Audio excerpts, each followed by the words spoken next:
ये कहानी एक ऐसे आदमी से शुरू होती है जो बाहर से देखने में एक अमीर मिलियनेयर लगता है, लेकिन असल में वह एक बहुत बड़ा मास्टर थीफ है। वह जिस चीज पर भी नजर डालता है वह चीज आखिरकार उसी के पास पहुंच जाती है। उसकी जिंदगी ऐश और आराम से चल रही थी। महंगे होटल, शानदार पार्टियां और बिना किसी डर के चोरी करना। उसे लगता था ये सब हमेशा ऐसे ही चलता रहेगा, लेकिन कहते हैं ना, लापरवाही इंसान को मुश्किल में डाल ही देती है। उसकी पुरानी चोरियों की वजह से कुछ दुश्मन फिर से उसके पीछे पड़ गए। उन्हीं में से एक आदमी ऐसा था जिसकी टोपी उसने कभी चोरी की थी और अब वही आदमी बदला लेने के लिए उसका पीछा कर रहा था। धीरे धीरे हालात इतने बिगड़ने लगे कि एक वक्त ऐसा आया जब उसका बच पाना मुश्किल लगने लगा। हर तरफ खतरा ही खतरा था। तभी अचानक एक रहस्यमय ग्रुप सामने आता है और उसे इसमें से बाहर निकालता है। लेकिन यह मदद किसी एहसान की तरह नहीं थी। उनके पास भी अपना मकसद था। इस ग्रुप का लक्ष्य था जेल के अंदर छुपा हुआ $1 अरब का गोल्ड, और इसके लिए उन्हें ऐसे लोगों की जरूरत थी जो नामुमकिन काम को मुमकिन बना सके। यहीं से कहानी एक नए मोड़ पर पहुंचती है। अब कहानी आती है रिंगो पर। रिंगो कोई साधारण चोर नहीं है। वह डिस्गाइज बदलने में एक्सपर्ट है और लॉक खोलना उसके लिए बच्चों का खेल है। बड़े बड़े बैंकों के सेफ डिपॉजिट बॉक्स उसके सामने टिक नहीं पाते थे। लेकिन रिंगो बाकी चोरों से अलग था। वह लालची नहीं था। वह सिर्फ क्रिमिनल्स को लूटता था और जो पैसा होता था वह विक्टिम्स को वापस कर देता था। रिंगो की सबसे अनोखी बात ये थी कि चोरी करने के बाद वह कभी भागता नहीं था। वह आराम से बैंक के मेन डोर से बाहर निकल जाता था। जब तक लोगों को समझ आता कि क्या हुआ है, तब तक सर्वेलेंस कैमरे में सिर्फ उसका पीछे जाता हुआ फिगर दिखाई देता था। इसी सोच के साथ रिंगो ने मिसफिट्स नाम की एक छोटी टीम बनाई। इस टीम में था जो एक्सप्लोसिव एक्सपर्ट था, जिसने कभी अकेले पूरी इल्लीगल वेपन फैक्ट्री उड़ा दी थी। टीम में वायलेट भी थी, जो दिखने में शांत और खूबसूरत लगती थी, लेकिन जरूरत पड़ने पर अकेले पूरे गैंगस्टर ग्रुप से निपट सकती थी। इतनी मजबूत टीम होने के बावजूद रिंगो जानता था कि उनका अगला टारगेट अब तक का सबसे बड़ा होने वाला है। उनका निशाना था बिलियनियर शॉल्स, जो बाहर से इन्वेस्टर दिखता था, लेकिन अंदर से टेररिस्ट के साथ मिलकर पैसा बनाता था। उसने कई प्राइवेट जेल बना रखी थी और उन्हीं में से एक जेल के अंदर $1 अरब से ज्यादा का गोल्ड छुपा हुआ था। इस गोल्ड तक पहुंचना आसान नहीं था। इसके लिए उन्हें एक और आदमी की जरूरत थी, एक ऐसा चोर जो जेल से बाहर निकलने में माहिर हो। इसी वजह से उनकी नजर गई रिचर्ड पर, जो इस वक्त लॉस एंजलिस जेल में बंद था। और यहीं से शुरू होती है इस बड़ी चोरी की असली तैयारी। रिचर्ड कोई आम चोर नहीं था। वह चोरी की दुनिया का जाना माना नाम था। जेल में बंद होने के बावजूद उसकी प्लानिंग और स्किल्स अभी भी शार्प थी। मिसफिट्स टीम को पता था कि अगर जेल के अंदर से बाहर निकलने और फिर दोबारा जेल में घुसने का कोई रास्ता है, तो वह सिर्फ रिचर्ड ही जानता है। उसी बीच दूसरी तरफ लॉस एंजलिस जेल में हलचल शुरू हो चुकी थी। फेडरल एजेंट्स को आदेश मिला कि रिचर्ड को एक प्राइवेट जेल में ट्रांसफर किया जाए। यह प्राइवेट जेल किसी और की नहीं, बल्कि बिलियनियर शॉल्स की थी। शॉल्स को जैसे ही यह खबर मिली, वह खुद इस ट्रांसफर को देखने पहुंच गया। लेकिन वजह कोई जिम्मेदारी नहीं थी। असली वजह थी उसकी फेमस टोपी, जो रिचर्ड ने पहले चुरा ली थी। शॉल्स यह मौका हाथ से जाने नहीं देना चाहता था। वह चाहता था कि रिचर्ड उसकी प्राइवेट जेल में आए, ताकि वह उससे हिसाब बराबर कर सके। रिचर्ड को भी धीरे धीरे इस बात की भनक लगने लगी थी। उसे समझ आ गया था कि खतरा पास आ रहा है। शॉल्स ने रिचर्ड के एक पुराने दोस्त को पकड़ लिया और उससे पूछताछ शुरू कर दी। लेकिन वह दोस्त बेहद वफादार था। चाहे जितना दबाव डाला गया, उसने कुछ नहीं बताया। गुस्से में शॉल्स ने जेल के रूल्स को दरकिनार करते हुए सिक्योरिटी कैमरों का सिग्नल कटवाया और अपने आदमियों से टॉर्चर करवाया। आखिरकार शॉल्स को रिचर्ड की लोकेशन मिल ही गई। उधर रिचर्ड को अभी तक अंदाजा नहीं था कि उस पर नजर रखी जा रही है। जेल से बाहर निकलते ही उसने एक नया टारगेट चुन लिया। उसके सामने $1 अरबपति बैठा था, जिसके पास प्योर गोल्ड, प्लैटिनम और डायमंड वॉच थी। रिचर्ड ने बातचीत शुरू करने की कोशिश की, लेकिन सामने वाले ने कोई ध्यान नहीं दिया। रिचर्ड ने चालाकी से उस आदमी पर ड्रिंक गिरने का नाटक किया और कपड़े साफ करने के बहाने कुछ ही सेकंड में उसकी कीमती वॉच चुरा ली। उसे लगा कि आज भी काम आसान रहा, लेकिन तभी हालात पलट गए। गार्ड्स ने उसे पकड़ लिया और पता चला कि वह आदमी कोई और नहीं, बल्कि मशहूर प्रिंस हाली था। रिचर्ड को उसकी गलती की भारी कीमत चुकानी पड़ी। गार्ड्स ने उसे बुरी तरह पीटा, लेकिन रिचर्ड ने सब कुछ पहले से सोच रखा था।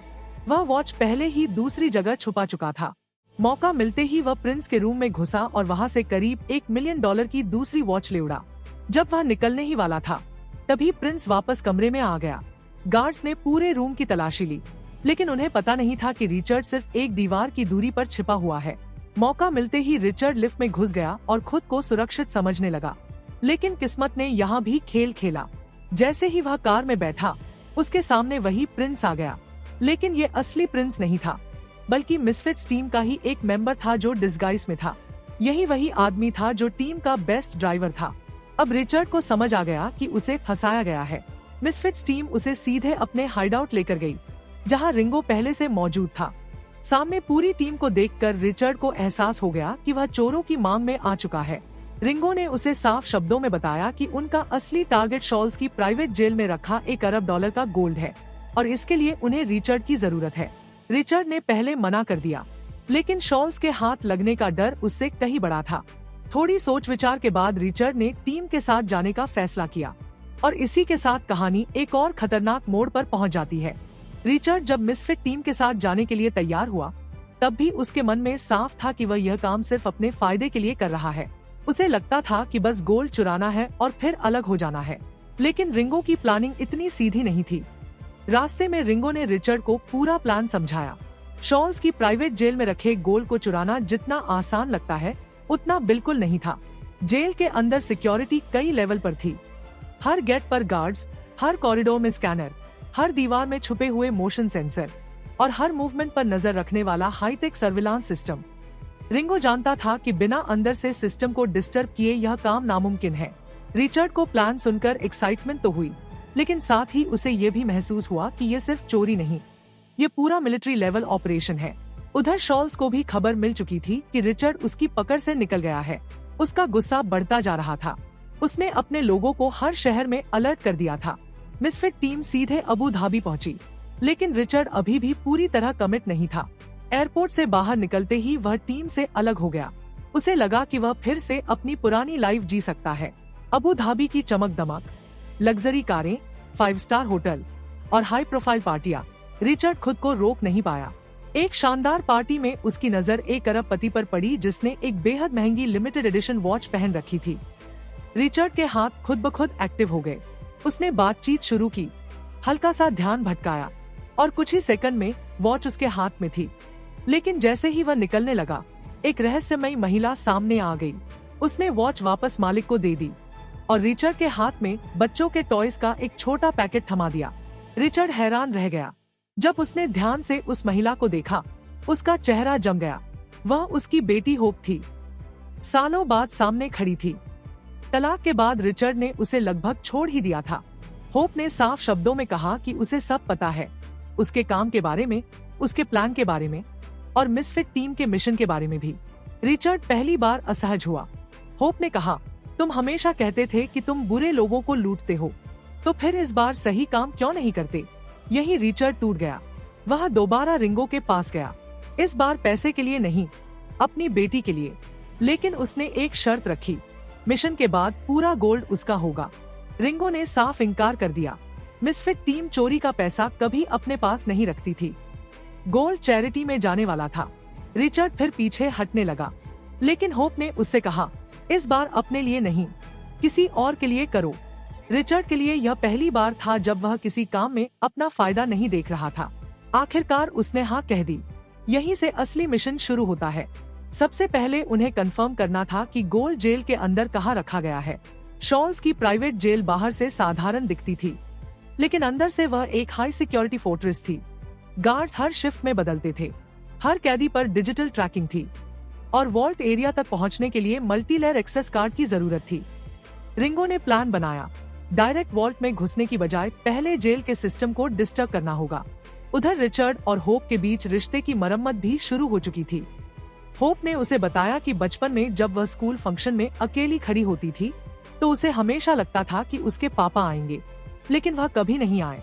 रिचर्ड को पहली बार एहसास हुआ कि उसकी गैरहाजिरी ने होप को कितना तोड़ा है। उसने वादा किया, अब मैं बिना बताए कभी गायब नहीं होऊंगा। कुछ ही समय बाद टीम को कंफर्मेशन मिली। 3 दिनों में गोल्ड को जेल से बाहर ट्रांसफर किया जाने वाला है। अब टाइम बहुत कम था। अगर अभी प्लान एक्टिव नहीं किया गया तो सब खत्म। टीम ने फैसला किया, जेल के अंदर ऐसा केओस पैदा किया जाएगा कि सिक्योरिटी खुद बिखर जाए। और यहीं से शुरू होती है असली चोरी की तैयारी। टीम के पास अब सिर्फ 3 दिन थे। अगर गोल्ड टेररिस्ट के हाथ चला गया तो सब खत्म। इसलिए रिंगो ने पहला कदम उठाया। वह सैनिटेशन इंस्पेक्टर के डिस्गाइज में जेल डायरेक्टर के सामने पहुंचा और किचन की खराब हालत और पुराने ओवन की शिकायत करने लगा। उसने डायरेक्टर को डराया कि यह ओवन कभी भी ब्लास्ट कर सकता है। डायरेक्टर प्रमोशन के सपने देख रहा था, इसलिए उसने तुरंत नया ओवन मंगवाने का आदेश दे दिया। यही असली प्लान था। टीम के हैकर ने जेल का नेटवर्क हैक कर लिया और डिलीवरी अगले दिन दोपहर के लिए शेड्यूल कर दी। डिलीवरी वाले दिन लॉजिस्टिक्स ड्राइवर आराम से शराब पी रहा था। तभी वायलेट वहां पहुंची। उसने ड्राइवर को बेहोश करके लॉकर में बंद कर दिया। उसकी जगह टीम का एक मेंबर ट्रक लेकर जेल पहुंच गया। अब रिचर्ड और विक्की मेंटेनेंस वर्कर्स बनकर जेल के अंदर घुस गए। जेल के अंदर पहुंचते ही रिचर्ड ने पास रखी एक स्कल्पचर को हल्की लात मारी। यह गुस्सा नहीं था, ये प्लान था। उसी स्कल्पचर के नीचे अंडरग्राउंड एरिया का छुपा रास्ता था। सब कुछ प्लान के मुताबिक चल रहा था। तभी अचानक जेल डायरेक्टर खुद इंस्पेक्शन के लिए अंदर आ गया। रिंगो को मजबूरन उसके साथ जाना पड़ा। डायरेक्टर ने मशीन टेस्ट करने के लिए स्टार्ट बटन दबा दिया।